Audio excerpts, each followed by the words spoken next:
kashe tsaya me naji kana cewa kamar naji kana ambatar kainuwa ko? Kware da gaske lantana kunnanki ya je miki daidai. Ko kana nufin wannan shahararren kungiyar marubuta littafin wato Kainuwa Writers Association?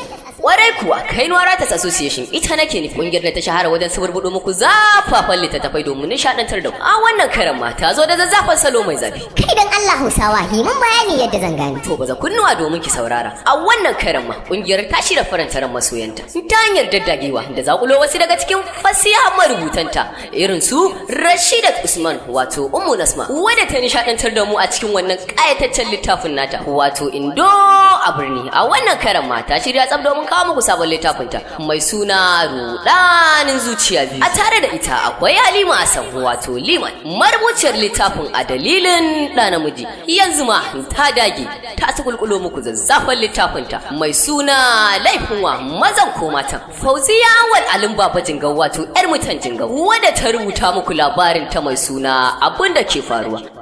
Writers Association yanzu ma ta ƙara zuwa da sabon salo wato damuwa mugun ciwo. Sai Na'ima Suleiman wato Nims marubuciyar labarin Ramlat yanzu kuma ta zo muku da sabon littafinta mai suna Sai na aure ta. Ga kuma Maryam Umar Abdullahi wato Maman Yusuf marubuciyar Mutumce kuwa yanzu ma ta zo muku da nata salon wato Husna ko Huzna. Cikin su hadayar mutan Fulani wato Aisha Abdullahi Fulani marubuciyar littafin nan wato Ma'aurata. A yau ma ta shirya domin kawo muku sabon littafin ta wanda ta wata ke da Rayuwar Mu. A tare da su akwai shahararriyar marubuciyar littafin nan wadda aka fi sani da Real Maryam wadda ta kawo muku wannan littafin mai suna Iyayen Mu a Yau. Yanzu ma ta sake zo muku da sabon labarinta mai taken Wata Unguwa.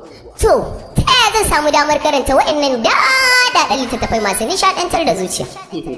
Ba abu bane mai wahala, domin kwa ƙungiyar ta samarwa da masoyanta sassaukar hanya domin sheƙe waɗannan daɗaɗɗen littattafai akan farashi mai sauƙi. Don haka ga mai buƙata zai iya tuntuɓar mu ta wannan lambobi kamar haka: 081-4753-7108 ko kuma a tuntuɓe mu ta wannan lamba 09035277743 ko kuma a tuntuɓe mu ta wannan lamba 081-3679-5647.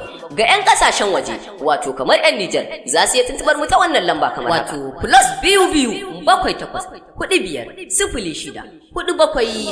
Kainuwa Dashen Allah Writers Association muna maraba da masu. Writers Association mun daula ta girma yanzu ba kamar mu dai ake ta nema. Writers Association mun daula ta girma yanzu ba kamar mu dai ake ta nema. Zaki yana a daji wane ya kai shi girma, sara suke ga gamji to ko yake da girma, taki na ga falke in ya fito nema. Kungiya ta Writers mun daulan ba ta girma, godiya ga Allah sarkin da ke